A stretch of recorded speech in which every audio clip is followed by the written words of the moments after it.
కళ్యాణ్ రామ్ గారి ప్రెజెన్స్లో కొరటాల శివ గారి దర్శకత్వంలో వచ్చినటువంటి మూవీ దేవరా. మరి ఎన్టీఆర్ సినిమా అంటే మామూలుగా ఉండదు, ఊపు అసలే ఉండదు, అది అందరికి తెలుసు. ఊపు మామూలుగా ఉండదు.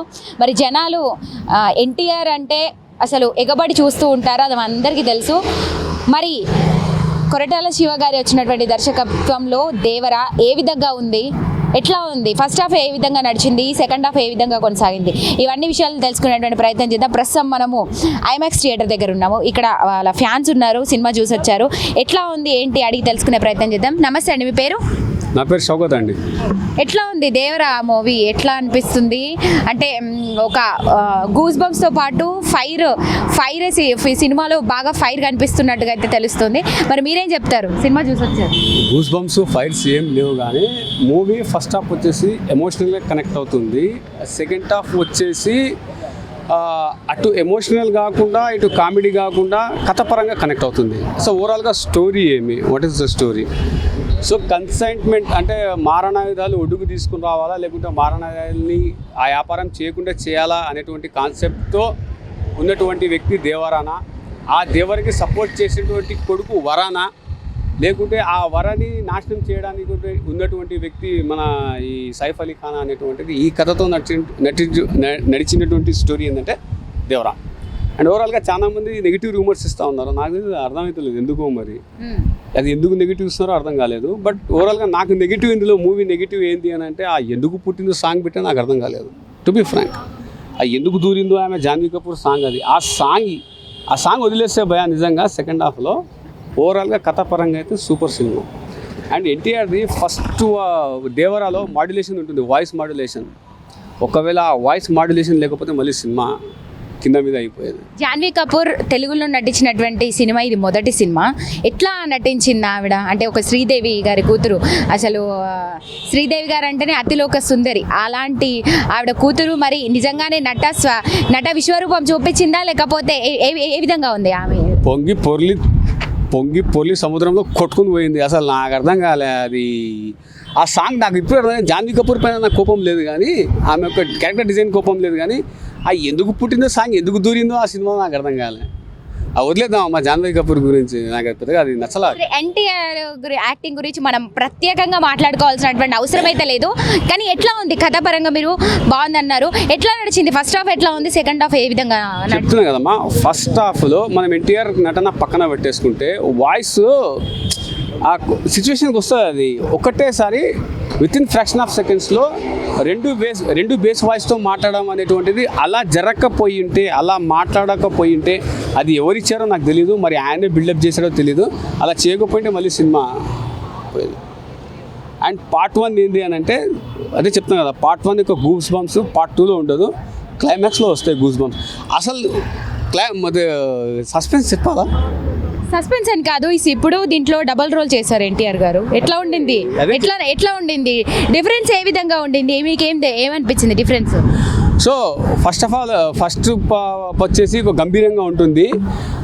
ఫస్ట్ హాఫ్లో గంభీరంగా ఉండి సెకండ్ హాఫ్లో కూడా గంభీరం పెడితే బెడ్సి కొట్టేది. సో మరి ఎలా చేయాలి అనేటువంటిది చేయడం జరిగింది. మరి చాలామంది ఏమంటారంటే చారీ టైప్లో చేశారని అంటారు కదా. ఇప్పుడు వరకి ఏంటి డిఫరెన్స్ అంటున్నా, అంటే వాళ్ళిద్దరిలో ఎట్లా ఉండింది మాడ్యులేషన్? లక్ష్యం ఒకటే, కానీ ఎంచుకున్నటువంటి వ్యవహారం వేరు. లక్ష్యం ఒకటే. సో ఆయన వచ్చేసి టిప్నిటీగా ఉండి గంభీరంగా ఉంటాడు. అదే గంభీరత్వం కొనసాగితే మళ్ళీ సినిమా ఇది అయిపోయేది. అందుకని ఏం చేశారంటే లైట్గా టర్న్ చేసి ఆ క్యారెక్టర్ని చాలా తక్కువ పెట్టారు. ఏది సెకండ్ హాఫ్లో వరా క్యారెక్టర్ని చాలా తక్కువ పెట్టారు. అంటే ఒకవేళ అది కానీ మళ్ళీ ఏ క్యారెక్టర్ బాగా నచ్చింది అంటే, ఏది బాగా అడాప్ట్ చేసుకుంది అంటారు? ఏది పూర్తిగా చెప్పని గాను. సో ఫస్ట్ నాకు దేవర క్యారెక్టరే బాగా నచ్చింది. దేవర క్యారెక్టర్ బ్రహ్మాండంగా నచ్చింది. ఇన్ కేసు నిజంగా చెప్తున్నా. అండ్ ఇంకో విషయం ఏంటంటే, ఇందులో మిస్టేక్స్ కొన్ని ఫైండ్ అవుట్ చేశా. మురళీకృష్ణ వచ్చేసి 20 years బ్యాక్ ఎట్లా ఉంటారో 20 years ముందు అలానే ఉంటారు. కొద్దిగా మేకప్ చేయాలి కదా కనీసం. అది ఆ జోగులాంబ కూడా అంతనే, ఆమె 20 years ఎట్లా ఉంటుందో మళ్ళీ అట్లే ఉంటుంది. అండ్ ఒక కన్సైన్మెంట్ని మా సముద్రంలో నెట్టే టైంలో ఆ గంభీరం కనబడుతుంది ఎన్టీఆర్ది. బా అసలు ఇట్లా అంటే నాకు అనిపించింది గూస్ బంప్స్ అప్పుడు వస్తుంది. బట్ ఇదే సేమ్ సొరచాపని పట్టుకొని చేసేటప్పుడు వస్తాడు చూసినావా, అక్కడ దరిద్రంగా కనబడుతుంది. అసలు ఎందుకు నాకు అర్థం కాదు యాక్టింగ్. అది మరి కావాలని వదిలేరా, ట్రోలర్స్ కోసం వదిలేరా, దీని గురించి చర్చించాలని వదిలేరా కొరటాల శివ అనేది అర్థం కాలే. అండ్ ఇంకోటి రాజమౌళి కూడా వచ్చారా సొరచాప తీసుకుని వచ్చినారు, బట్ పెద్దగా లేదు.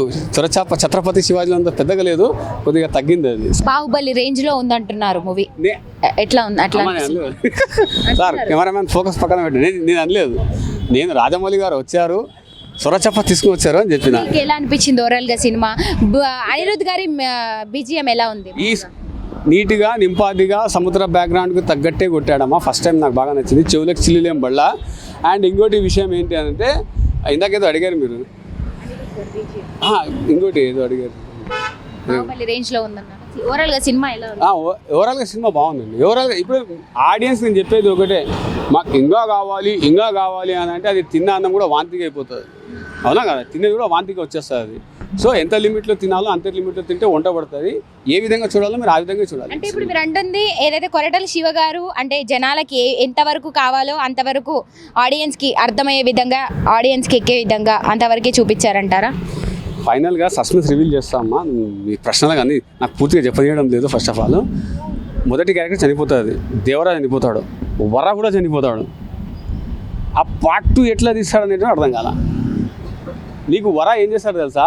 వానికి కూడా పొడుచుకుంటాడు, అది పొడుచుకుంటాడు అంతే.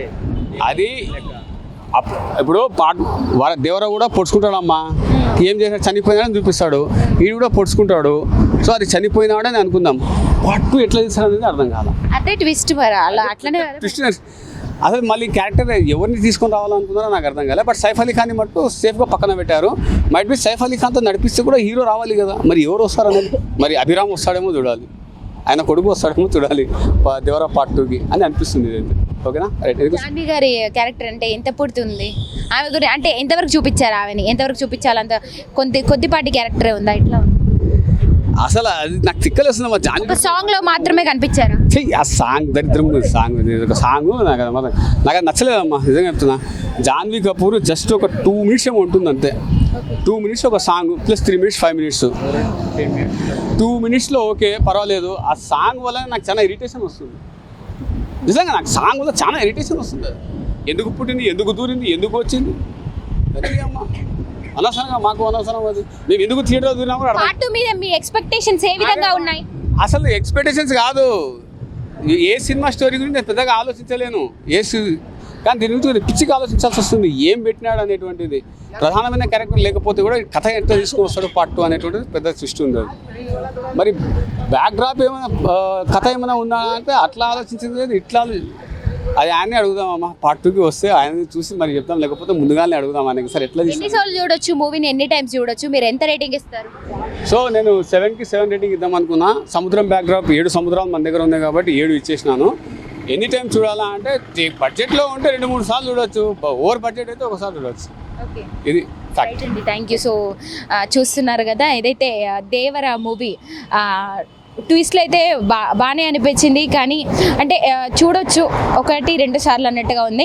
ఎక్స్పెక్టేషన్స్ పార్ట్ 2 మీద అయితే అంత కనిపించడం లేదని చెప్పొచ్చు. వస్తారు కదా మరికొంతమందితో మాట్లాడి తెలుసుకుందాం. ఎందుకంటే ఎన్టీఆర్ ఫ్యాన్స్ అంటే అసలు ఎన్టీఆర్ అంటేనే గూస్ బంప్స్, ఎన్టీఆర్ అంటేనే ఒక బ్రాండ్, ఒక ఫైర్ అని చెప్పొచ్చు. మరి అయితే ఫ్యాన్స్లో ఆ ఊపు అనేది మామూలుగా ఉండదు. ఎన్టీఆర్ సినిమా అంటేనే ఎగబడిపోయి చూస్తారు, థియేటర్లలో విజిల్స్ వేస్తూ కూడా మొత్తం థియేటర్ అంతా కూడా గల్లంతా చేస్తారని చెప్పొచ్చు. మరి ఈ సినిమా మీద కొంత ఎక్స్పెక్టేషన్స్ అటు ఇటుగానే కనిపిస్తున్నాయని చెప్పొచ్చు. కానీ చూద్దాం మరి బాహుబలి రేంజ్లో ఉందా సినిమా, లేదంటే ఇంకా దాని ఏమైనా ఎక్స్పెక్టేషన్ తగ్గించిందా చూసేటువంటి ప్రయత్నం చేద్దాం, తెలుసుకుందాం మరికొంతమందితో. ఇంకా ఇప్పుడు వస్తూ ఉంటారు ఫ్యాన్స్, సో మాట్లాడదాం. పాట అంటే ఇప్పుడు రావట్లేదు, ఇంత మాట్లాడాను కదా. మీరు ఫస్ట్ పాట అంటే పాటతో స్టార్ట్ చేసేవాడిని, ఇప్పుడు మాటల తర్వాత పాటలు రావాలంటే కొంచెం కష్టమే. చెప్పండి అన్న. సినిమా చాలా బాగుంది. ఫస్ట్ హాఫ్ అయితే ఇంకా చాలా బాగుంది. కొంచెం నెక్స్ట్ హాఫ్ కొంచెం స్లో ఉంది, బట్ సినిమా అయితే ఓవరాల్గా బాగుంది. కొంచెం ఆ సముద్రం కానీ కొంచెం హాలీవుడ్ లెవెల్లో ఉంది. కొంచెం బ్యాక్గ్రౌండ్ మ్యూజిక్ కానీ మన అనిరుద్ధ్ గారు బాగా కష్టపడ్డారు, చెప్పారు తను కూడా ఇంటర్వ్యూలో. కొంచెం విజువలేషన్ కూడా బాగుంది చూడడానికి. ఒక కొత్త జోన్లో తీశారనమాట, ఒక డిఫరెంట్ కష్టపడ్డారు అనుకోవచ్చు. సో ఓవరాల్గా బాగుంది సినిమా, చూడాలి. చూడాలి నెక్స్ట్ ఇంకా పార్ట్ 2 కూడా ఉంది కాబట్టి ఫస్ట్ హాఫ్ ఎట్లా ఉంది, సెకండ్ హాఫ్ ఎట్లా? ఫస్ట్ హాఫ్ కొంచెం అలా తీసుకెళ్తారనమాట, కొంచెం స్టోరీ రివీల్ చేసి కొంచెం విజువలైజేషన్లో తీసుకెళ్తారు, అలా స్లోగా తీసుకెళ్తారు. ఆ సముద్రం కానీ ఆ ఫైట్స్ కానీ ఆ క్యారెక్టరైజేషన్ కానీ పరిచయాలు అవుతాయి అనమాట. ఫస్ట్ అయితే కొంచెం కొత్తగా అనిపిస్తుంది, ఒక డిఫరెంట్ జూర్లో వెళ్తున్నాము, ఒక హాలీవుడ్ లెవెల్లో వెళ్తున్నాం అనిపిస్తుంది. తర్వాత ఏంటంటే కొంచెం స్లోగా లాగ్ అవుతూ ఉంటుంది. తర్వాత ట్విస్ట్ అనేది కూడా బాగుంటుంది, విలన్ క్యారెక్టర్ కూడా కొంచెం ఇంకా బాగా చేస్తే బాగుండేది. ఎట్లా చేసింది సైఫై వల్లి? తను కూడా బాగా చేశారు, కొన్ని ట్విస్టులు ఉన్నాయి, మీరు సినిమా చూస్తేనే తెలుస్తుంది. ఇది మొదటి సినిమా కదా, ఎట్లా అంటే తెలుగులో ఎట్లా ఉంది? తెలుగులో తను బాగా చేసింది, మొదటి సినిమాలా కాకుండా తను వెరీ ఎందుకో సింపుల్గా చేసేసింది. మన యాక్టింగ్ పరంగా కూడా చాలా బాగా చేశారు. డాన్స్లో అయితే చింపేశారు అనుకోవచ్చు. ఇప్పటిదాకా ఎన్టీఆర్ని డామినేట్ చేసిన హీరోయిన్ డాన్స్లో నేను ఎవరిని చూడలేదు. తన గ్రేస్ ఉంది, తన డాన్స్ అయితే కొట్టి పడేసింది భయ్య. నిజంగా తన ఫ్యూచర్ ఉంది అనిపిస్తుంది. అండ్ బాగా చేసింది తను కూడా. Okay super. ఇంకా పార్ట్ 2లో వెయిట్ చేయాలి. సూపర్. అనిరుద్ధ్ గారి మ్యూజిక్ అయితే ఇచ్చి పడేశారు. ఈ మధ్య తను ప్రీవియస్గా చేస్తున్న సినిమాలన్నీ చాలా అంటే చాలా బాగా చేస్తున్నారు తను. సో తన మ్యూజిక్ పరంగా అయితే వెరీ సూపర్. చాలా యావరేజ్ ఉందంటున్నారు బయట. యావరేజ్ ఏం లేదు, బాగుంది. ఎందుకంటే ఎన్టీఆర్ గారి నటన, అది ఎన్టీఆర్ యావరేజ్ ఎందుకుంటా చూడండి, ఎన్ని సినిమాలు ఎన్టీఆర్ నటన ఓకే కానీ కథ పరంగా బాగాలేదు, యావరేజ్ ఉందంటున్నారు. నో యావరేజ్ ఏం లేదు. పార్ట్ 2 ఉంది కాబట్టి వెయిట్ చేయండి. ఎందుకంటే ఇప్పుడు పార్ట్ 1 పార్ట్ 2 సీక్వెల్గా తీస్తున్నారు కాబట్టి మనం ఏదైనా ఫస్ట్ బిగినింగ్లోని ఏం అర్థం కాదు కదా. సో కొంచెం ట్విస్ట్ ఉన్నాయి, క్లైమాక్స్ ఉంది, ఎండింగ్ ఉంది. సో వెయిట్ చేయండి పార్ట్ 2 కోసం. సినిమాలోని హైలైట్స్ ఏంటి? సినిమాకి హైలైట్స్ ఏంటంటే డబల్ యాక్షన్, యాక్చువల్గా డబల్ యాక్షన్ ఒకటి. అండ్ హైలైట్స్ ఏంటంటే ఫస్ట్ ఆ సముద్రం ఒక హాలీవుడ్ లెవెల్లో ఉంది. ఆ సముద్రం విజువలైజేషన్, దాంట్లో ఒక ఫైట్ ఉంటుంది, వాళ్ళు లోపల వెళ్ళి అసలు ఆ చేజింగ్ సీన్స్ కానీ లోపల పరిగెత్తడము, అసలు ఆ వర్షంలో కొన్ని సీన్స్ ఉన్నాయి అనమాట. అవి హైలైట్ అనిపిస్తుంది. ఎన్టీఆర్ డైలాగ్ డెలివరీస్ అప్పటికిప్పటికి ఏం లేదు. ఎన్టీఆర్ డైలాగ్ డెలివరీ అంటే ఇక మాటలు లేవు అంతే. ఇక దాంట్లో మనం అప్పటికిప్పటికి ఏం లేదు. అప్పుడు స్టూడెంట్ నెంబర్ 1లో అదే గ్రేస్ ఉంటుంది, ఇప్పుడు దేవరగుండా అదే. ఎన్టీఆర్ అసలు డైలాగ్ డెలివరీ అసలు మనం చెప్పక్కర్లేదు. మొన్న సాంగ్ షూట్ కూడా వెళ్ళాం మేము. అసలు అది ఆయుధ పూజ ఉంది కదా, రీసెంట్గా చేశారు ఆయుధ పూజ సాంగ్ అనేది. అది అంటే రీసెంట్గా కంప్లీట్ కూడా అయింది అది. సో దానికి కూడా వెళ్ళాము. సాంగ్ కూడా బాగుంది, సాంగ్స్ కూడా బాగుంది. మేమైతే ఫ్యాన్స్ పరంగా యాజ్ ఎ డాన్సర్స్గా మేము చాలా గర్వపడుతున్నాం. సో నెగిటివిటీ కొంచెం విలన్ రోల్ కొంచెం అంత యాప్ట్ అవ్వలేదు. నాకు అది కొంచెం డల్ అనిపించింది నెగిటివిటీ. కొన్ని క్యారెక్టర్లు కొంచెం కొత్త వాళ్ళని తీసుకుంటే ఇంకా బాగుండేది. మళ్ళీ కొంచెం పాత వాళ్ళనే కాకుండా కొంచెం కొత్త వాళ్ళకు కూడా అవకాశం ఇస్తే కొంచెం డిఫరెంట్గా ఉంటుంది కదా, చూసే వాళ్ళకు కూడా అరే ఇతను ఎవరు, కొంచెం ఏంటి ఏదైనా చేస్తారా అని కొంచెం ఎగ్జైట్మెంట్ ఉంటుంది. ఆల్రెడీ చూసే వాళ్ళని చూస్తే ఏముండదు కదా. సో కొంచెం కొత్త వాళ్ళని కూడా ఎంకరేజ్ చేస్తే బాగుంటుంది అనిపించింది. స్టోరీలో కొంచెం ఇక నార్మల్గా కదా, ఆల్మోస్ట్ ఇక రొటీనే ఉంటుంది. ఇక సెంటిమెంట్ కానీ కొంచెం ఏదో కొంచెం ఫ్లాష్ బ్యాక్ కానీ కొంచెం అంటది కదా, కొంచెం ఉంటుంది లాగ్ ఉంటుంది. బాహుబలిలో పెట్టిన సీన్స్ ఇందులో రిపీట్ అయినాయి అంటున్నాను. అలా ఏం లేదు, రిపీట్ ఏం లేదు. దానికే ఉంటుంది, దీనికి ఉంటుంది. కాకపోతే కొన్ని సీన్స్ చూస్తున్నప్పుడు కొంచెం మనకు తగులుతుంటుంది అమ్మ సెంటిమెంట్ అని, అమ్మ కోసం వెళ్ళడం కానీ. సో అలా కొంచెం తగులుతుంటుంది అనమాట. సో ఒక ఫైట్ సీన్ అయితే బాగుంటుంది. ఇరగదీసే సీన్ ఏంటంటే ఆ సముద్రంలో ఒక ఫైట్ సీన్ ఉంటుంది, నాకు బాగా నచ్చింది అనమాట. ఇరగదీసే సీన్ అయింది అన్నాడు, అదే అనుకుంటా. నెక్స్ట్ డాన్స్ పరంగా మనం చెప్పాల్సిన అవసరం లేదు, ఎప్పుడైనా సరే ఇరగదీస్తారు ఎన్టీఆర్ గారు. So thank you. 4.5 ఇచ్చాను కదా. సో అది మిగతా పార్ట్ 2లో కూడా చూడండి, మీరు కూడా చూస్తే తెలుస్తుంది.